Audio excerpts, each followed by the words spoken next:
días a todos, hermanos. Vamos a leer nuestras Biblias en esta mañana. Segundo libro de Crónicas, capítulo 34. Bueno, el segundo libro de Crónicas, sabemos muy bien que fue inspirado por el Espíritu Santo, usando probablemente a Esdras para escribirlo. Allí alrededor del año 450 al 430 aproximadamente, con el propósito de que este libro fuese para alentar a los israelitas que estuvieron cautivos en Babilonia, para que al regresar o al estar allí en Israel nuevamente en su tierra, ellos puedan ser obedientes al Señor. Ese fue el objetivo de este libro, alentarlos a la obediencia. Por esa razón, hoy nos vamos a detener a meditar en un hombre que fue obediente, porque ese es el propósito de este libro: incentivar, motivar a la obediencia. Y aquí nos encontramos específicamente en el capítulo 34, aproximadamente unos 2640 años atrás, ¿sí? En el año 640, en ese año, un rey comienza a reinar y su nombre es Josías. Y todo el relato que encontramos aquí se encuentra el reinado de este hombre llamado Josías. El contexto histórico que rodea el tiempo antes y durante el reinado de Josías, de este rey, estuvo marcado por una profunda decadencia religiosa y podemos decir un desequilibrio político y social. Un tiempo bastante complicado, bastante oscuro, en el cual Josías comienza a reinar, específicamente el reino del sur. Ya había pasado aproximadamente unos 85 años de que el reino del norte fue llevado cautivo por los asirios, así que allí se encuentra el pueblo de Judá, podemos decir un pueblo vasallo, súbdito al imperio asirio. Pero también podemos ver que reyes anteriores en el reino de Judá, como Manasés, su abuelo, habían adoptado prácticas paganas de este imperio asirio. Digamos, fueron muy influenciados por el imperio asirio. Ya el reino del norte, Israel, estaba cautivo en Asiria, pero el reino de Judá, aún libre, pero estaba sujeto al imperio asirio. Pero por quedar bien, por querer congraciarse y estar en paz, Manasés, el abuelo de Josías, y Amón, el padre de Josías, en sus reinados, adoptaron ciertas prácticas paganas para no tener problemas.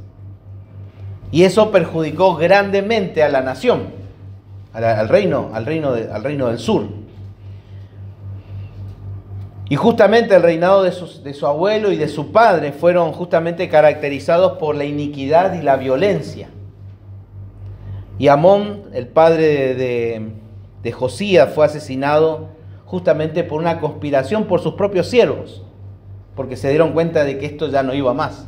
Todo estaba muy oscuro, todo estaba muy denso, y Josías subió al trono, y nos dice en el versículo 1, de 8 años era Josías. Josías a los 8 años de edad asume como rey de Judá, en un ambiente no inestable, de corrupción. La religión en Judá se había desviado enormemente, justamente por toda esa influencia, y la adoración verdadera ya no era única a Jehová, ¿no? Se habían levantado unos lugares para adoración, unos santuarios llamados como los lugares altos. En esos lugares altos eran sitios donde se adoraban a dioses cananeos llamados los Baales y también a la diosa Astarte. Y no solo por todo el país, no solamente en Judá eso pasaba, sino pasaba en todo el territorio de Israel. Esos lugares altos se habían levantado justamente para la idolatría. E incluso se vio profanado el mismo templo del Señor en Jerusalén. Por lo tanto, estamos en un tiempo muy oscuro, aún religioso. Había prácticas aberrantes en ese tiempo, prácticas que probablemente tomaron posesión en los tiempos de Salomón, como la adoración a Moloc. ¿Se acuerdan los sacrificios de bebés? Específicamente, el primer hijo de cada familia sacrificaba a Moloc, y ese bebé muerto lo colocaban como cimiento de sus casas, ¿no? Como señal de que eso iba a prosperar. En eso consistía la religión del pueblo de Dios en ese tiempo. Imagínense, terrible, terrible. Y había mucha propagación también de adivinos, de magos, y todo lo que involucraba al culto pagano de aquel entonces. Evidentemente el reino del norte estaba cautivo, Dios lo había disciplinado, ellos no habían guardado los años sabáticos y otros pecados más y fueron llevados cautivos, y aún eso no les sirvió para nada al reino del sur, justamente, como decimos, para ponerse las pilas, para hacer las cosas bien con el Señor. Es más, fueron en decadencia, no les sirvió para nada lo que estaba pasando. Pero a pesar de la bendición que ellos tendrían en este periodo de reinado de Josías, el pueblo de Judá, el reino del sur, a pesar de esa gracia que Dios le va a conceder por medio de Josías, Dios ya había tomado un veredicto. Judá será castigada.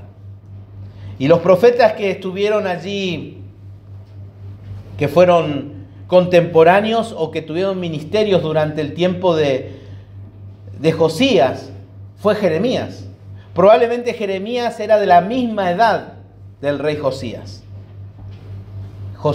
Jeremías comenzó a tener su ministerio allí por el año 626, cuando él tenía aproximadamente unos 20 años de edad. Así que probablemente Josías era un poquito mayor que él. Y eso hizo que probablemente Jeremías se viera muy apegado a él. Porque cuando murió Josías, dice la palabra de Dios que Jeremías lloró mucho. Pero también un profeta que fue contemporáneo del ministerio de Josías fue Sofonías. Y es interesante porque uno cuando lee Sofonías habla mucho acerca de ¿qué? Del día del Señor. Y lo describe como el día de la venganza. Y eso es lo que se venía contra Judá. Contra Judá. Fíjense, nuestro hermano Francisco había leído en el segundo libro de Reyes, en el capítulo 22, versículo 18, cuando Josías, ¿se acuerdan que habíamos leído? Había enviado a unos hombres a hablar con la profetisa para ver qué iba a suceder. Y allí esta mujer le dice: mas el rey de Judá que os ha enviado para que preguntaseis a Jehová, diréis así: así ha dicho Jehová, el Dios de Israel, por cuanto oísteis las palabras del libro, y tu corazón se enterneció, y te humillaste delante de Jehová cuando oíste lo que yo he pronunciado contra este lugar, contra el reino del sur, contra Jerusalén, contra Judá, y contra sus moradores, que vendrán a ser asolados y malditos. Y rasgaste tus vestidos y llorasteis en mi presencia, también yo te he oído, dice Jehová. Por tanto, he aquí yo te recogeré con tus padres, Josías, con tus padres, y serás llevado al sepulcro en paz. Y no verán tus ojos todo el mal que yo traigo sobre este lugar. Y ellos dieron al rey la respuesta. Era inevitable el juicio. Y Dios proveyó a este hombre, a este joven Josías, en un tiempo de inestabilidad, pero indudablemente era la soberanía de Dios, porque el poder asirio comenzó a decaer, a debilitarse, y allí la gestión gubernamental de Josías iba a ayudar justamente para que tuviera ese tiempo de gracia para su pueblo, pero el castigo era inevitable. Eso lo pueden leer en el libro de Amós, capítulo 2, en Miqueas, capítulo 1, y en Sofonías, capítulo 1. Ahí se encuentra el veredicto de Dios de que el reino del sur tiene que ser castigado. Y allí se levanta el reino babilónico y es llevado cautivo Judá por 70 años. Pero sin embargo, como habíamos escuchado en el libro de Ruth, el Gesed de Dios nuevamente brilla en este libro, específicamente en el tiempo del reinado de Josías. El Gesed, la misericordia de Dios, el amor del pacto, el amor leal de Dios para con su pueblo. Nuevamente, a pesar de eso, gracia divina de Dios para su pueblo. Dios levanta a Josías, Dios muestra su amor leal, fiel, lleno de gracia, y le va a dar una oportunidad para que muchos pudiesen arrepentirse en ese tiempo. Porque el juicio está a la puerta. El juicio es inminente. Por lo tanto, Sofonías, por ejemplo, decía en el capítulo 1, versículo 6, los que se apartan de en pos de Jehová y los que no buscaron a Jehová ni le consultaron, ellos caerán en castigo. Por lo tanto, Dios, por medio de Sofonías también anunciando, específicamente en el ámbito gubernamental, entre los políticos, allí estaba Josías, exhortándoles al arrepentimiento, a buscar a Jehová. ¿Qué les espera a Judá? Les espera paz. ¿Para quiénes? Para aquellos que se arrepienten. Pero el juicio es inevitable. Pero pensando justamente en este periodo de tiempo y en el personaje que vamos a meditar en esta mañana, me hizo pensar justamente en algo que siempre estamos pensando y a veces nos preguntamos, ¿cómo es la verdadera vida cristiana? ¿Cómo es la verdadera vida cristiana? Creo que en ese punto, si nos sentáramos a hablar y a debatir, o como se dice, a filosofar, creo que cada uno estaría exponiendo de acuerdo a su perspectiva de vida, determinando cómo es una vida cristiana genuina. Y creo que lo mejor para responder a esa pregunta es ir a las Escrituras, donde está el manual de Dios, aquel que creó todas las cosas en su sabiduría, y en su sabiduría nos describe justamente cómo es la vida cristiana. Y en esta mañana vamos a ver la manera, y ese es el título del sermón, la manera de vivir la vida cristiana genuina. Y a través de los versículos del 1 al 10 del capítulo 34 de 2 de Crónica, vamos a ver tres ejemplos de la vida de Josías, que nos deben impulsar a vivir una vida cristiana genuina. 3 ejemplos de la vida de Josías que nos deben impulsar a vivir una vida cristiana genuina. Y vamos a ver este primer ejemplo, y es la descripción. Creo que si Josías tuviera una lápida, la lápida de esa tumba diría lo siguiente. Versículo 2 dice, este hizo lo recto ante los ojos de Jehová y anduvo en los caminos de David su padre, sin apartarse a la derecha ni a la izquierda. ¿Vieron en esas lápidas que dicen, aquí yace fulano de tal que vivió y amó a su familia y bla, bla, bla, bla? Todo eso, ¿no? Y seguramente si a Josías le hubieran hecho una lápida, esa lápida diría esto. Este hizo lo recto ante los ojos de Jehová y anduvo en los caminos de David su padre, sin apartarse a la derecha ni a la izquierda. Por eso el primer ejemplo que vamos a ver es la descripción de este rey. Y este rey nos habla que fue un hombre, nos habla de que de su piedad y de la fidelidad del rey Josías. Dice el versículo 1, de 8 años era Josías cuando comenzó a reinar, y 31 años reinó en Jerusalén.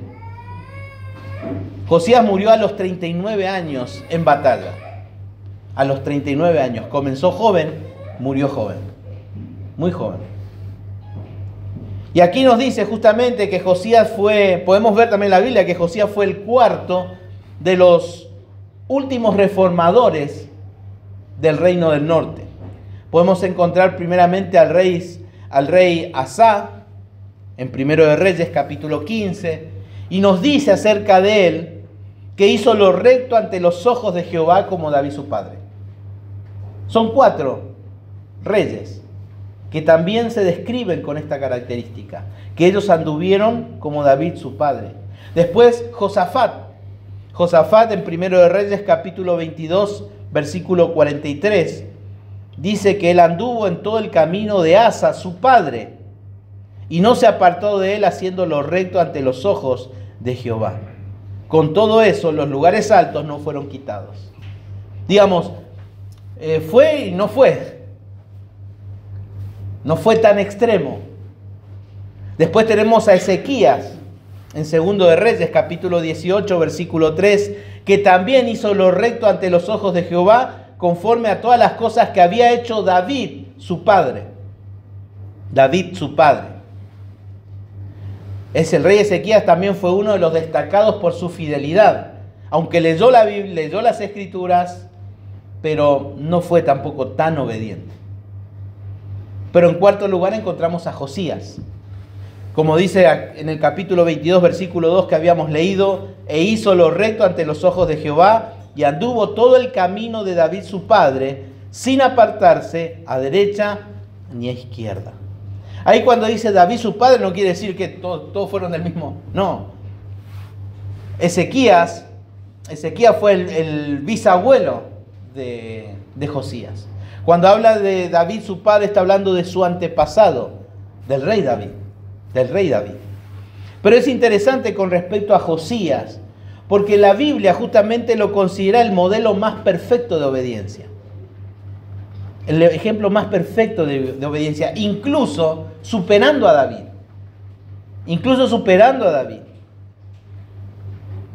Él ni siquiera cayó en los pecados de inmoralidad que cayó David. Podemos decir que en cierta forma fue el más destacado, Josías. Alguien que vivió bien su vida en tan poco tiempo. Y también toda la reforma que vamos a ver fue muy profunda, mucho más profunda que sus predecesores. Ese fue Josías. Josías, a pesar de ser un niño, cuando ocupó el trono en el año 640, evidentemente tuvo una instrucción. Y pudo haber sido desde muy joven. Pero hay algo importante que tenemos que considerar con respecto a su instrucción y que lo vamos a ver un poquito más adelante. Pero ahí el versículo 3 del capítulo 34 nos dice que a los 8 años de su reinado, siendo aún muchacho, comenzó a buscar al Dios de su padre, a buscar al Dios de David su padre, y a los 12 años comenzó a limpiar a Judá y a Jerusalén de los lugares altos, imágenes de acera, esculturas e imágenes. Digamos, a los 8 años de su reinado, ¿qué quiere decir eso? Que pasaron 8 años. ¿Cuántos años ahora tiene? 16 años. Digamos que toda esa instrucción que siendo muy niño la recibió, comenzó a dar su fruto a partir de ¿qué? De los 16 años de edad. ¿De qué manera?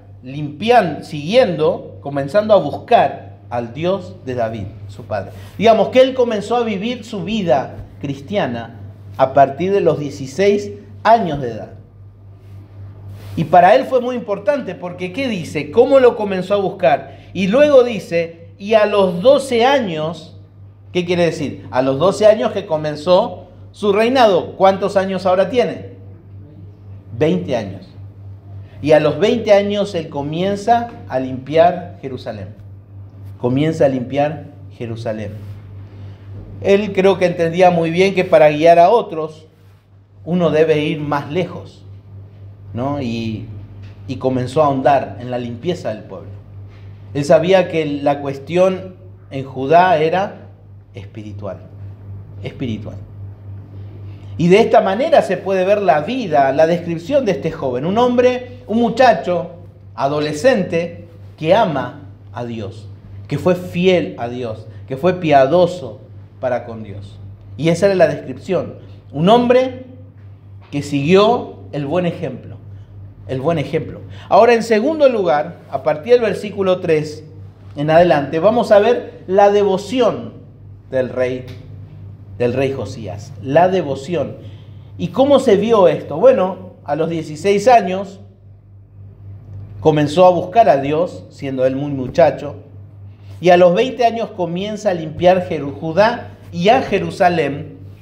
¿De qué cosa? Dice, de los lugares altos, imágenes de acera, esculturas, imágenes fundidas. Y es interesante lo que significa el nombre Josías. ¿Alguna vez alguien buscó eso? El nombre Josías quiere decir el Dios que sana. El Dios que sana. El Dios que sana. Él buscó justamente la sanidad de su pueblo. Él estaba buscando la sanidad de su pueblo. Pero no podemos dejar pasar por alto algo que sucedió aquí. ¿Qué significa? Bueno, comenzó a limpiar, a buscar a Dios. Y uno dirá, ¿viste que el ser humano puede buscar a Dios? ¿No? ¿Ves que el hombre puede buscar a Dios? Y ahora la pregunta es, como vamos a leer ahora en un rato, si no había ley para poder leerla en ese tiempo. Y vamos a ver por qué no hubo ley. ¿Qué fue lo que hizo llevar a Josías buscar a Dios? Cuando tuvo un abuelo y un padre pagano, que no amaron a Dios. Es verdad, leímos en Segundo de Reyes, y sí hace mención a quién, a su mamá. Acá no hace mención a su mamá. Pero ahí quizás podríamos especular un poco. Pero es muy probable que quizás la instrucción oral de su mamá, y quizás también haya sido instruido por los sacerdotes fieles, piadosos de aquel entonces, sobre la ley de Dios.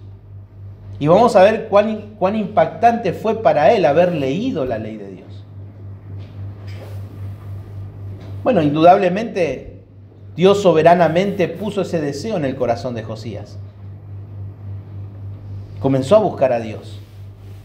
¿Y uno por qué lo dice eso? Y porque la palabra de Dios lo dice. Juan 6:44, Romanos capítulo 3, versículo 11, no hay quien entienda, no hay quien busque a Dios.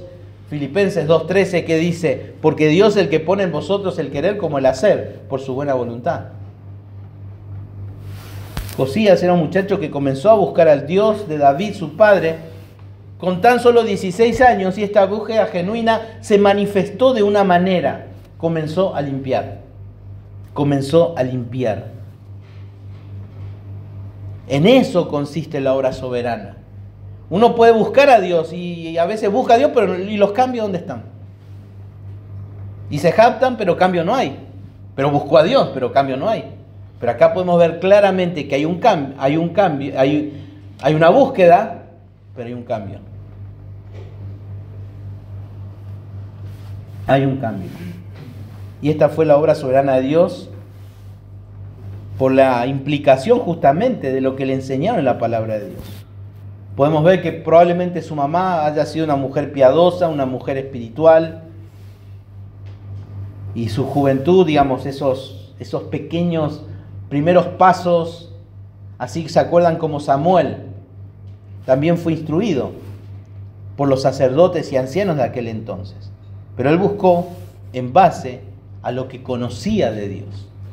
Nadie puede buscar algo de lo que desconoce. Ella tenía una base, una instrucción. Pero esto todo fue obra sobrenatural de Dios en la vida de Josías. ¿Por qué? Porque la historia no se trata de Josías. La historia no se trata del pueblo de Israel. La historia se trata de Dios. Y la vida se trata de Dios, no se trata de nosotros.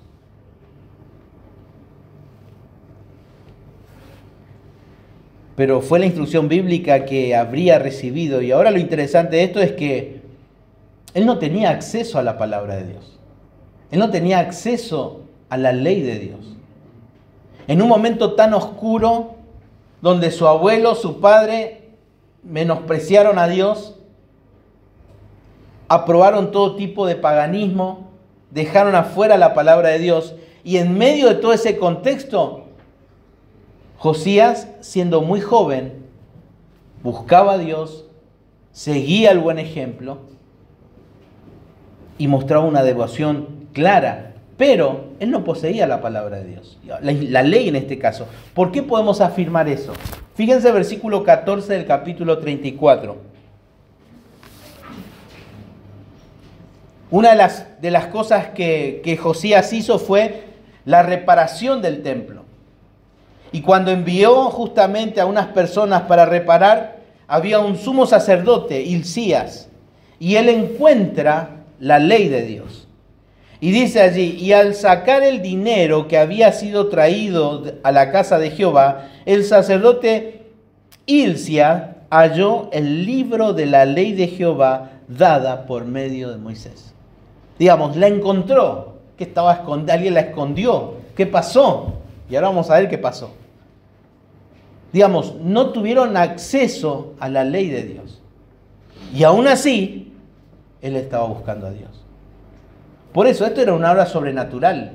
Esto no era obra de hombres. Esto no era una buena intención de este niño, de este adolescente. Era Dios obrando detrás de todo esto. Detrás de todo esto. La palabra de Dios estaba perdida y eso indica lo malo de la condición de Judá. ¿Cómo puede ser que la ley de Dios esté escondida? El reino del sur había perdido la palabra de Dios, había perdido la escritura, la ley específicamente. ¿Cómo puede ser eso? Bueno, los reyes anteriores la habían descuidado a tal grado justamente que estaba perdida.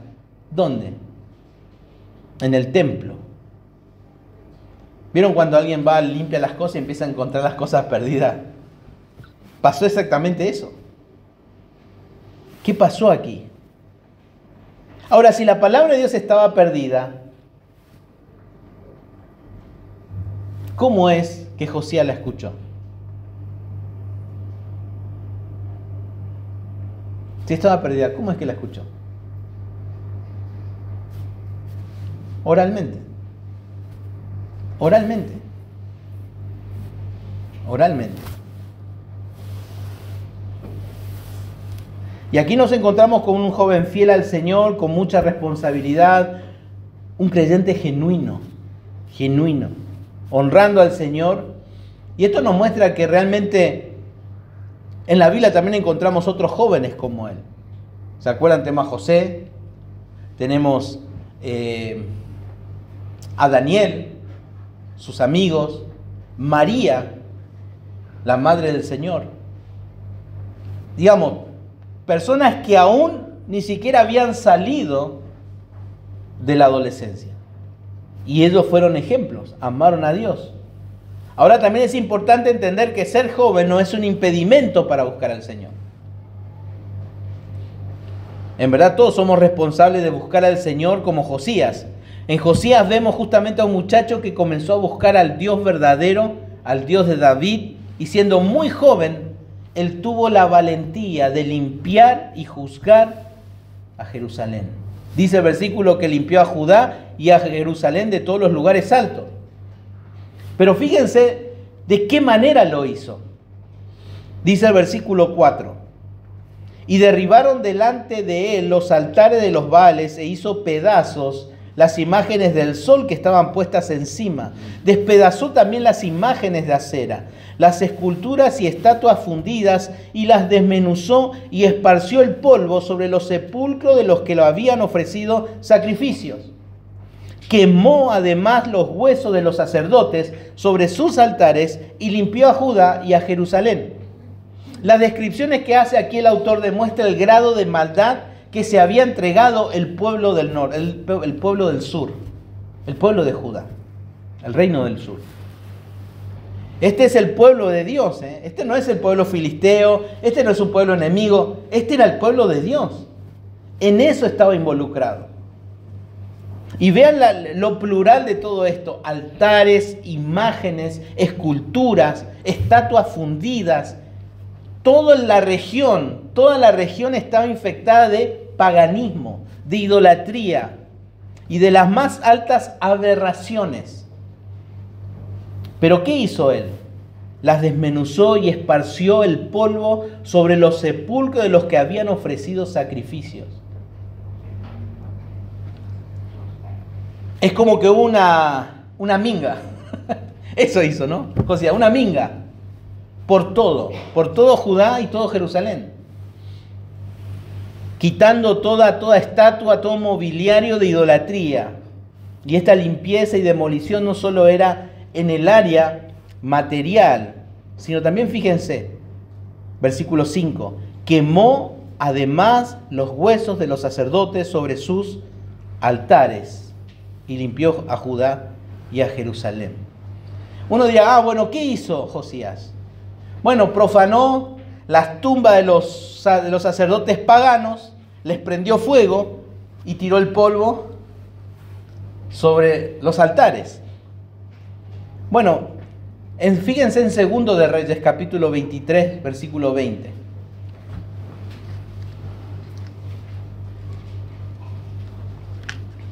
¿En qué consistía esto de quemar? ¿Qué hizo él? Dice el versículo 20 de Segundo de Reyes, capítulo 23, mató además sobre los altares a todos los sacerdotes de los lugares altos que allí estaban. Los mató a todos. Y quemó sobre ellos huesos de hombres y volvió a Jerusalén. Eso hizo Josías. En esta gran minga no era solamente destruir no solamente destruyeron los altares, no solamente todos los mobiliarios para la idolatría, sino que mató a todos los sacerdotes paganos. Los mató a todos. ¿Y qué hizo después? Los quemó. Los quemó. Uno quizá diga, bueno, ¿no creen que a Josías se le fue un poco la mano? Se le fue un poco la mano, me parece. En vez de este muchachito, como siempre dicen, el muchachito, con actitudes soberbias, orgulloso, se le fue la mano. ¿Qué pasó con Josías? La locura del joven, ¿no? De autoritarismo, de impulsivo. Qué cruel que fue Josías, diría uno, ¿no? Quizá otro preguntaría, ¿pero por qué primero no les llamó a arrepentimiento? ¿Por qué no les llamó a arrepentimiento? Claro que los llamó a arrepentimiento. Si ustedes leen en Segunda de Reyes, antes de las reformas que hace, se lee las escrituras, se lee la ley que se encontró y todos caen en arrepentimiento. Él se rasga las vestiduras, cae en duelo, se humilla y muchos se arrepienten. Grandes y pequeños, todos escucharon la palabra de Dios. Nuestro hermano lo leyó allí en Segundo de Reyes, capítulo 22. Y renovaron el pacto. Tuvieron esa oportunidad. Pero habían otros que persistían, sacerdotes persistían en la idolatría pagana. Tuvieron su oportunidad. Entonces, ¿qué hizo Josías? Radicalmente cortó todo esto. La rebeldía persistente de los religiosos era terrible en ese entonces. No querían dejar su pecado. Y esto nos muestra la seriedad con que tomó Josías esto. Con tan solo 20 años. 20 años. Tomó en serio. No estaba jugando. Pero esto no solamente pasó en Judá. Fíjense, versículo 6. Lo mismo hizo en las ciudades de Manasés, Efraín, Simeón y hasta Neftalí y en los lugares asolados alrededor. Digamos, en todo Israel. Y cuando hubo derribado los altares y las imágenes de acera y quebrado y desmenuzado las esculturas y destruido todos los ídolos por toda la tierra de Israel, volvió a Jerusalén. Y uno quizás diga, qué puritano que era Josías. Qué radical. Pero esto no es que fue radical. Él simplemente estaba haciendo lo que siempre Dios le enseñó a su pueblo que haga. ¿Por qué? Fíjense, vayamos a Segundo de Reyes, capítulo 22.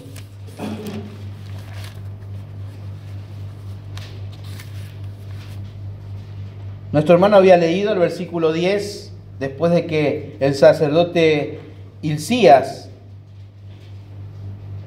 daba la ley y lo leyó Safán delante del rey, y cuando después de leer, el rey dice, versículo 11, hubo oído las palabras del libro de la ley y rasgó sus vestidos. Rasgó sus vestidos. Inmediatamente envió a que preguntasen, ¿qué va a hacer Dios ahora? Después de haber leído esto. Y uno se pregunta, ¿qué fue lo que le dio Josías? ¿Qué fue lo que escuchó? ¿Qué fue lo que escuchó? ¿Qué fue lo que le hizo humillarse? Entrar en un duelo. ¿Qué fue lo que lo conmovió y se enterneció, dice su corazón? Y se humilló. ¿Qué fue lo que escuchó Josías para que haga todo este llamado? Porque luego convocó a todos para que juntos se arrepintiesen. ¿Qué fue? ¿Qué fue? ¿Qué había? Y como dijimos, Josías no hizo nada exagerado. Él simplemente estaba obedeciendo lo que Dios le mandó. ¿Y dónde está lo que Dios mandó? Fíjense, Deuteronomio capítulo 12. Deuteronomio capítulo 12.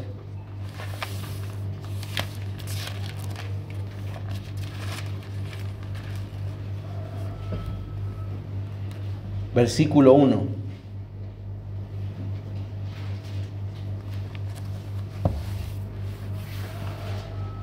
Dice así la ley en Deuteronomio 12, 1 al 3. Estos son los estatutos y decretos que cuidaréis de poner por obra en la tierra que Jehová, el Dios de tus padres, te ha dado para que tomes posesión de ella. Todos los días que vosotros viviereis sobre la tierra. ¿Qué cosa? Destruiréis enteramente todos los lugares donde las naciones que vosotros heredareis sirvieron a sus dioses, sobre los montes altos y sobre los collados y debajo de todo árbol frondoso. Derribaréis sus altares y quebraréis sus estatuas y sus imágenes de acera y consumiréis con fuego y destruiréis las esculturas de sus dioses y raeréis su nombre de aquel lugar. Estaba en la ley, era lo que se había perdido. Por eso muchos creen que esa ley era el libro de Deuteronomio. Y lo que se leyó en ese momento fue el libro de Deuteronomio. Y eso conmovió el corazón de Josías. Como diciendo, ¿qué estamos haciendo? Su abuelo, su papá, y ahora él se da cuenta que nos va a comer vivos Dios. Nos va a destruir. Estamos en pecado y por eso convocó y llamó un gran arrepentimiento.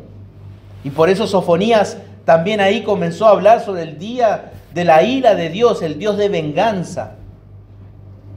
El Señor estaba preparando a Israel justamente para cuando entrara a la tierra prometida, y de esa manera debían tratar la idolatría que justamente dejaron los cananeos. ¿Por qué? Porque a lo largo del Pentateuco el Señor les dijo, exterminen a los pueblos paganos, extermínenlos. Porque si no lo hacen, serán tentados a la idolatría. Serán tentados a la idolatría. Y me van a dar la espalda y se van a entregar a la idolatría. Y fue así. Y fue así. ¿Y por qué tan así? ¿Por qué tan grave es la idolatría? Porque bueno, ahora dentro de poco vamos a tener el 8 de diciembre y vamos a ver la gente caminando. Pregunto, ¿de qué nos puede tentar eso a nosotros? Nos vamos a la catedral ahí de Cacupé, entramos adentro. ¿En qué nos puede tentar a nosotros la idolatría? Nadie de nosotros puede entrar y decir, uy, qué tentación de volver otra vez a adorar a los ídolos. Nadie creo que sería tentado a eso, ¿no? Si hay alguien así tentado es porque... No. Y uno dice, qué debilucho que eran estos judíos. La idolatría. A mí pasan, el 8 de diciembre pasan todo ahí. No me hace nada. Voy, paso por Cacupé, entro al mirador de Cacupé, me voy a mirar ahí. No me hace nada. Qué debilucho que eran estos judíos, ¿no? Y es una pregunta, ¿no? ¿Por qué habría sido una tentación tan fuerte para ellos, la idolatría? El problema era que la idolatría de aquellos días ofrecía muchas cosas, no como hoy. No como hoy. La idolatría ofrecía satisfacción sexual, disfrute de los placeres, todo eso. ¿Se acuerdan Éxodo capítulo 32? El becerro de oro. Para ellos era Dios ese becerro. No era un Dios porque Dios no se aparecía. Para ellos ese era Dios. Y comenzaron a alabarle y a adorarle a su manera. Éxodo capítulo 32, versículos 5 y 6 dice: y viendo esto, Aarón edificó un altar delante del becerro y pregonó a Aarón y dijo: mañana será fiesta para Jehová, dice. No para el becerro, para Jehová. Y al día siguiente madrugaron. Madrugaron. Siempre cuando hay algo que nos gusta, ¡ping! ¿No? Fútbol, ¡ping! Ahí ya preparan el tereré, el asadito para el partido de fútbol, ¿no? Ya se va, ¿no? Y al día siguiente madrugaron, ofrecieron holocaustos, presentaron ofrendas de paz, y se sentó el pueblo a comer y a beber, y se levantó, ¿a qué dice? A regocijarse. Esa palabra regocijarse en el original es fiestas que incitan al placer sexual. En otras palabras, se armó una gran orgía. Eso era la adoración, era el paganismo de aquel entonces. La idolatría involucraba todo eso, borracheras, todo tipo de pecado sexual, otras prácticas pecaminosas. Por eso la idolatría era una gran tentación para aquellos días. Y algo interesante, en Segundo de Reyes, escuchen esto, Segundo de Reyes, capítulo 23, versículo 13, dentro del contexto de Josías, escuchen lo que dice.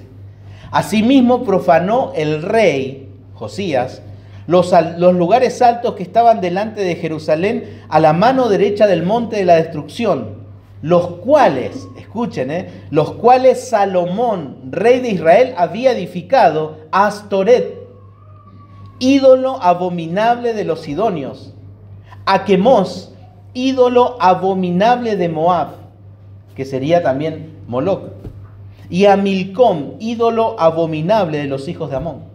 ¿Quién los construyó?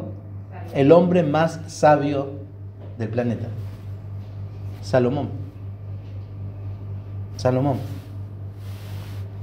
Fíjense, ¿por qué? Y después, si uno lee Eclesiastés, por ejemplo, vamos a Eclesiastés para ver un poquito.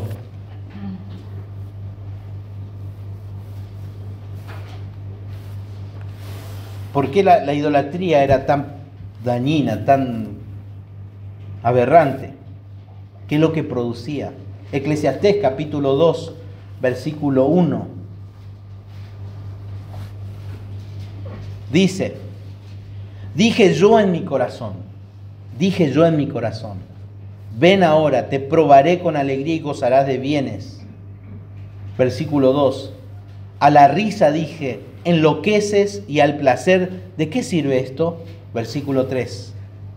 Propuse en mi corazón agasajar mi carne con vino. ¿Por qué Salomón comienza a filosofar y a cambiar su perspectiva de vida? Porque él había comenzado con algo, con mujeres que les había arrastrado ¿a qué? A la idolatría. Y aquí estamos viendo palabras de un hombre idólatra. Y ahí dice, propuse en mi corazón agasajar. Después dice versículo 4, engrandecí mis obras, edifiqué para mí cosas, planté para mí viñas, me hice huerto. Versículo 10, no negué a mis ojos ninguna cosa que desearan Placer, placer, placer, placer por la idolatría. Por eso Dios no quería nada. Por eso mandó a cortar a pedacitos a Agar. ¿Se acuerdan? Dios, por medio de Samuel, a Saúl, cortarlo en pedazos.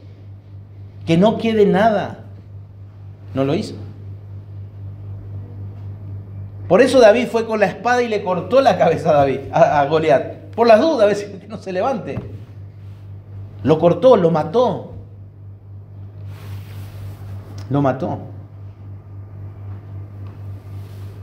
Por eso Josías tenía que hacer un corte radical de la idolatría. Y eso lo conmovió. La ley que leyó era Deuteronomio. Y allí leyó eso. Ellos necesitaban cambiar de una manera radical. Pero la pregunta es la siguiente, es esta. ¿Estamos nosotros exentos de la gravedad de la idolatría? Pregunto. Algunos van a decir, no. Otros van a decir que sí. Hoy día, ¿es dañina y peligrosa como en aquellos días? ¿Qué piensan? En realidad hoy es peor. Y esto lo encontramos a la luz del Nuevo Testamento. ¿Se acuerdan? Pablo en Colosenses 3:5 decía, haced pues morir lo terrenal en vosotros, fornicación, impurezas, pasiones desordenadas, malos deseos y avaricia, que es idolatría. La idolatría era expresaba lo que había en el corazón y era muy externa. Pero hoy la idolatría en el corazón del ser humano es muy interna. Es como algo que se está acumulando y en cualquier momento va a reventar. Porque la idolatría no solo se manifiesta en adorar estatuas, sino que se manifiesta en vivir para aquello que no es Dios. Eso es la idolatría. Vivir para aquello que no es Dios. Eso es idolatría. ¿Se acuerdan el decálogo de los 10 mandamientos? El primer mandamiento de todo. No tendrás dioses ajenos. No tendrás dioses ajenos delante de mí, decía Dios. No tendrás. No te harás imagen ni ninguna semejanza en lo que esté arriba en el cielo, ni abajo en la tierra, nada, nada. Y las consecuencias van a ser terribles, dice. No te inclinarás a ella ni las honrarás, porque yo soy Jehová tu Dios fuerte, celoso, que visito la maldad de los padres sobre los hijos hasta la tercera y cuarta generación de los que me aborrecen. Y la verdad, hermanos, cuán tentador es para nosotros el vivir para algo o alguien que no es Dios.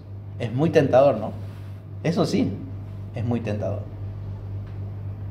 Hoy quizás no tenemos las mismas tentaciones que ofrecía la idolatría de aquellos días. Pero cuán tentador es para nosotros hoy vivir para algo o alguien que no es Dios. Continuamente luchamos con la idolatría. No nos inclinamos en postrarnos ante una estatua, pero sí en expresión de darle más importancia quizás al dinero, la familia, el trabajo, el estatus social. Todas esas cosas se convierten en idolatría cuando ocupan el lugar preeminente de Dios. No estamos diciendo que esas cosas son malas, pero cuando esas cosas ocupan el lugar de Dios, sí destruyen. Sí destruyen. Hay mucho de sutil en todo esto. Y eso indica que es muy peligroso. Es muy peligroso. Podemos decir que caer en este tipo de idolatría es tan pecaminoso como en los días del Antiguo Testamento. Es lo mismo. Es lo mismo.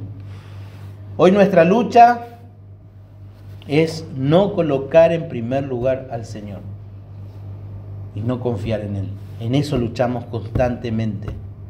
Esa vieja naturaleza que no quiere que Dios ocupe su lugar. Por lo tanto, nosotros, ¿qué necesitamos hacer? Matar. Ser extremistas como Josías. Porque sabemos cómo es nuestro corazón. Sabemos. Sabemos lo que amamos. Sabemos lo que nos gusta. Sabemos lo que no queremos dejar ir. Y hoy día la avaricia se disfraza de muchas maneras. La avaricia, que es idolatría. Hoy la avaricia se disfraza de proyectos a futuro. Hoy la avaricia se disfraza de pensar en un bienestar futuro. No estamos diciendo que está mal en planificar y proyectar, no estamos diciendo eso. Pero ¿qué es lo que te mueve a eso? ¿Qué es lo que te mueve? A veces estamos engañados a nosotros mismos. Y Josías no estaba exagerando. Él hizo morir la avaricia. ¿Se acuerdan de Eclesiastés? Lo acabamos de leer. Propuse yo en mi corazón. Ese diálogo interno. Yo propuse. ¿Qué cosa? Construir, hacer, plantar, comprar, vivir. Y después, ¿qué es todo esto? Decía Salomón. Aflicción de espíritu. Aflicción de espíritu. Sin provecho debajo del sol. Y gracias a Colosenses capítulo 3, versículo 5, podemos entender la lucha de los israelitas. Qué difícil era para ellos. Nosotros también. Por lo tanto, la idolatría es un pecado característico de la depravación total del ser humano. Total. Esto incluso como cristianos, aunque tengamos una nueva naturaleza, es una lucha. El no estar viviendo para algo que no es el del Señor, es una lucha. Por eso en Deuteronomio capítulo 6, 4 y 5 decía, amarás al Señor tu Dios con todo tu corazón. No a medias, todo. No a medias, todo. Todo. Y la verdad es que si nosotros amamos más al Señor de manera total, sin reservas, con una lealtad absoluta, no seríamos idólatras. Esa es la verdad. No seríamos idólatras. Pero, ¿qué tan difícil es mantener la lealtad, la devoción a Dios? Muy difícil. Colocar otras cosas antes que al Señor. Es muy fácil vivir para algo a quien no es el Señor. Es muy fácil. ¿No? Es muy fácil. Por eso Josías nos muestra la devoción a Dios. Y ese es el segundo ejemplo que debemos imitar de él. En una sociedad muy parecida, donde no quieren saber nada de la palabra de Dios. Y quizás entre nosotros haya alguien quien deba tomar una decisión drástica con respecto a esto. Es más, quizás algunos hasta deben decir de Valdí y de mí, estos dos pastores ponen la vara muy alta. ¿Y qué tenemos que decir de Josías? ¿Por qué hay que poner la vara alta? Porque ese es nuestro corazón. Porque nuestro corazón se quiere ir detrás de aquellas cosas que no son Dios. Y que también nosotros luchamos con eso. Por eso ponemos la vara alta.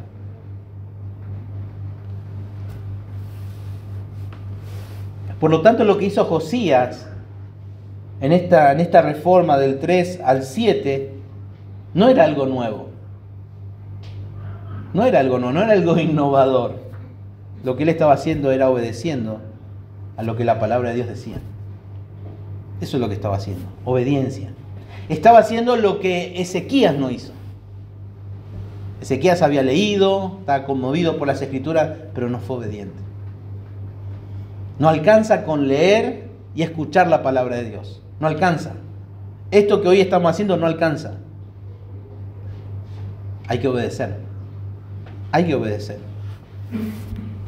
Él estaba obedeciendo a lo que la palabra de Dios decía en Deuteronomio capítulo 12. Eso estaba haciendo. Josías buscó al Señor de manera genuina y se reflejó en cómo usó el poder que Dios le dio a él. Su lugar de autoridad. Él lo supo usar. Él lo supo usar. Y fue obediente como rey. Y esto es una pregunta también para nosotros, específicamente para nosotros que somos papás, padres, papá, no mamá, papá. ¿Cómo usamos el poder, la autoridad que Dios nos delegó por creación en nuestros hogares? ¿Cómo hacemos uso? ¿Lo hacemos como Josías? ¿O lo hacemos como acá se hace lo que yo digo? ¿O como a mí me parece?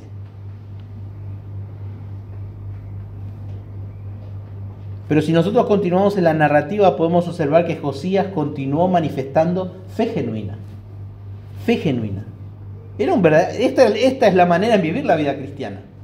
Tiene una descripción, tiene una devoción, corta todas aquellas cosas que van a destruir su vida. Y eso es lo que tenemos que hacer nosotros. Eso es vivir la vida cristiana. Matar todas aquellas cosas que no nos permiten vivir en lealtad a Dios. En eso consiste la vida cristiana. Porque es una lucha constante. Constante. El Señor Él no solamente quitó los ídolos, la idolatría externamente a nivel nacional, sino que además tenía que concentrarse en ese edificio que simbolizaba la presencia de Dios. Si iba a llevar de regreso a Israel al Señor, por lo menos externamente, no solo tenía que acabar con la idolatría externa, sino que tenía que reparar el templo, porque el templo estaba aparentemente en muy mal estado. El versículo 8 dice: a los 18 años de su reinado, después de haber limpiado la tierra y la casa, envió a Safán, hijo de Azalía, a Maasías, gobernador de la ciudad, y a Joa, hijo de Joacás, canciller, para que reparasen la casa de Jehová, su Dios. ¿Cómo que reparase la casa de Jehová, su Dios?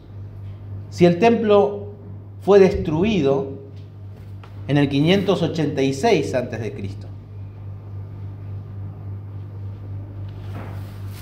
¿cómo es esto entonces?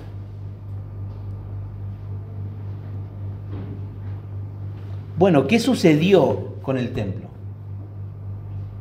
¿Qué sucedió? Pues estamos en el año 644.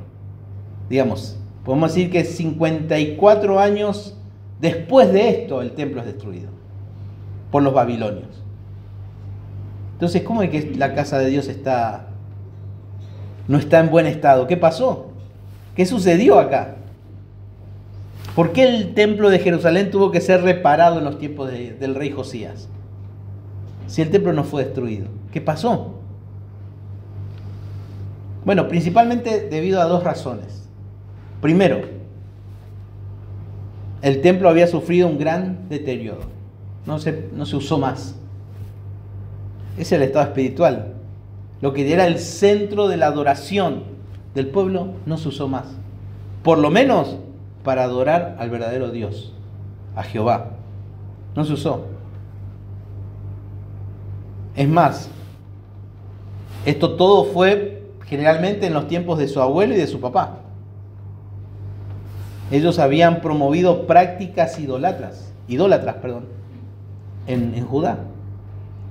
Habíamos leído en 2 de Reyes capítulo 22 versículo 5 y dice: y que lo pongan en manos de los que hacen la obra, que tienen a su cargo el arreglo de la casa de Jehová, y que lo entreguen a los que hacen la obra de Jehová para reparar las grietas de la casa. Digamos, se estaba viniendo abajo. Segundo, la causa más profunda de la necesidad de reparación era la profanación espiritual de ese lugar, por la corrupción que había. Los que estuvieron antes de Josías habían utilizado el templo justamente para la adoración a los dioses. 2 de Reyes capítulo 23 versículo 4 dice, como habíamos leído: entonces mandó el rey al sumo sacerdote Hilcias y a los sacerdotes del segundo orden y a los guardianes de la puerta que sacasen del templo de Jehová todos los utensilios que habían sido hechos para Baal, para Acera y para todo el ejército de los cielos, y los quemó fuera de Jerusalén. Versículo 7. Además derribó los lugares de prostitución idolátrica que estaban en la casa de Jehová.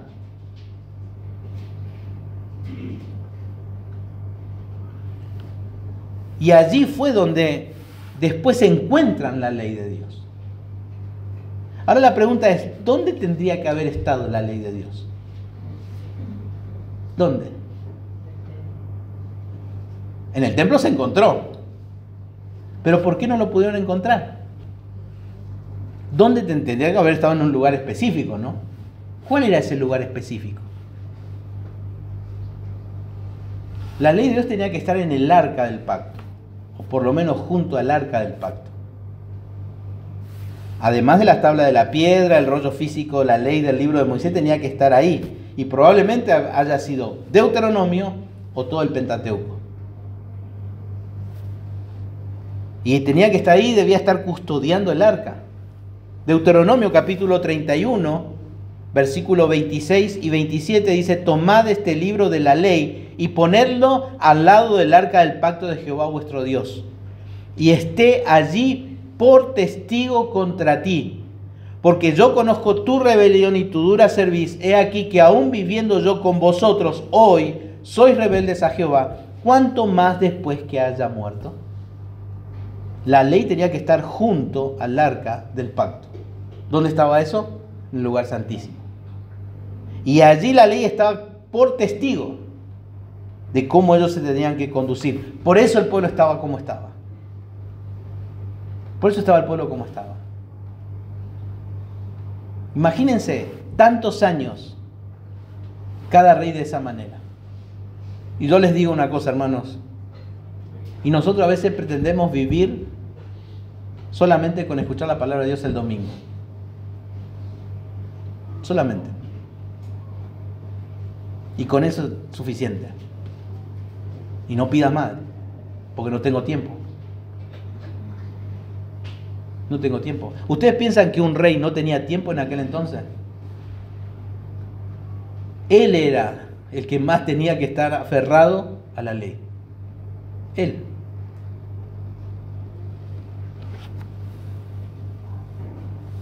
Tenemos que imitar su descripción. Un hombre que anduvo conforme al Dios de su padre David.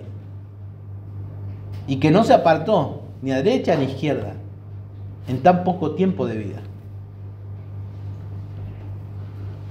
Y en tercer lugar, podemos ver, para terminar en este punto, la relación sincera del rey Josías con Dios. ¿Por qué la relación sincera? Porque comienza hablando en el versículo 3 que él anduvo en los caminos de David, su padre, sin apartarse a la derecha ni a la izquierda. Pero también en el versículo 3 dice, comenzó a buscar al Dios de David, su padre. Es así como describe a los 16 años. Pero en el versículo 8 nos dice que no es el Dios de David. Ahora es llamado Jehová, ¿cómo? Su Dios. Su Dios. Su Dios. Josías poseía una relación personal con el Dios verdadero.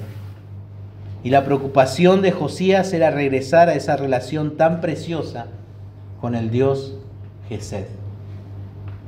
Él quería él quería nuevamente ver a su pueblo disfrutar de esa relación de pacto, esa relación de amor. Aunque se venía el chachá de Dios para con ellos. Vivir de la mejor manera y pagar las consecuencias por ser responsables por su pecado. La relación la que tenía el pueblo fue rota, enferma, quebrada, y Dios levanta a un hombre joven llamado Jehová sana. Y esa es la clase de hombre que Dios levanta.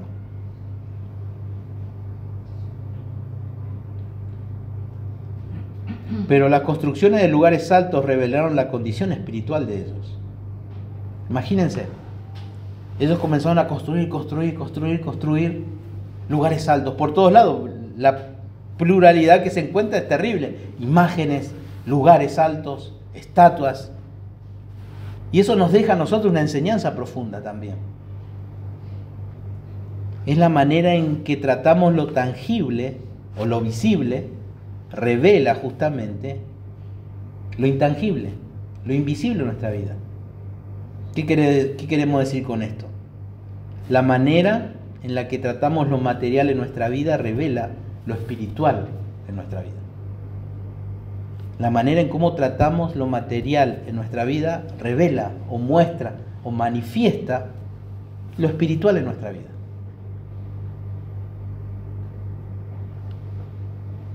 Pensemos en eso. Lo material, lo físico, lo que puedo tocar.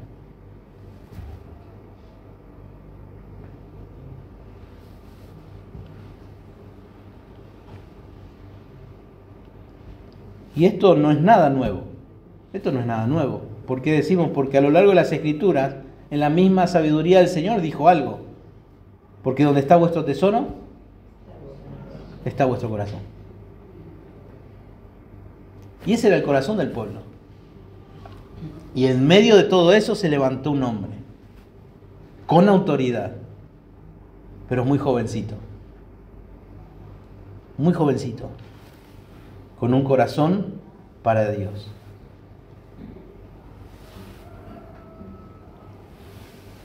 Por eso la vida cristiana trata de eso. Trata de una devoción profunda para con Dios, que lucha día a día por aquellas cosas que quieren ocupar el lugar de Dios. Y la vida cristiana se trata de eso, de ir matando, de ir quitando todas esas cosas. Todas esas cosas. Tratar de ver lo que la palabra de Dios dice. En otro momento podríamos estudiar el capítulo 22 nuevamente. Francisco me estaba diciendo que estaba leyendo estos dos capítulos y decía, tremendas las cosas que suceden en tan poco tiempo. Y vemos como un hombre realmente responde a la palabra de Dios. Yo no sé, hoy acá nos vamos todos a casa. Termina el sermón, termina el culto, nos vamos a casa. Y después no sé cómo debe continuar tu día o su vida en la semana. Pero cuando Josías leyó, se consternó, se humilló, se arrepintió. Y la palabra de Dios siempre trae respuesta, ¿eh? Siempre va a haber respuesta. No es que, siempre hay respuesta. Endurece o ablanda. Siempre es así. ¿Te endurece más o realmente te humilla? Por eso la palabra de Dios nunca vuelve vacía. En este caso, quebró el corazón de Josías. O sea, ¿cómo puede ser que sigamos así? ¿Cómo puede ser? ¿Querés saber cómo está tu vida espiritual? Mirá cómo te relacionás con todas aquellas cosas que podés tocar, que podés tener. Pensá en esas cosas. Puede ser dinero, puede ser cosas materiales, puede ser tus hijos, puede ser tu esposo, tu esposa, tu casa. Todo eso. No estamos diciendo que son malas, pero si esas cosas están ocupando el lugar de Dios, sí son muy malas. Es tan idolatría como en los tiempos del Antiguo Testamento. ¿Cómo estamos viviendo nuestra vida cristiana, hermanos? Si queremos saber realmente qué es la vida cristiana, es esto. Y no hay nada nuevo. Pero sí, la verdad, es muy difícil, necesitamos aferrarnos. Pero como el rey Josías decía, ¿hasta cuándo vamos a seguir así? Basta. Cortémosle la cabeza a Goliat, cortémosle el pedacito a Agar, para poder vivir una vida cristiana como a Dios le agrada. Oramos al Señor. Padre, te damos gracias en esta mañana por tu palabra. Gracias por el ejemplo del rey Josías.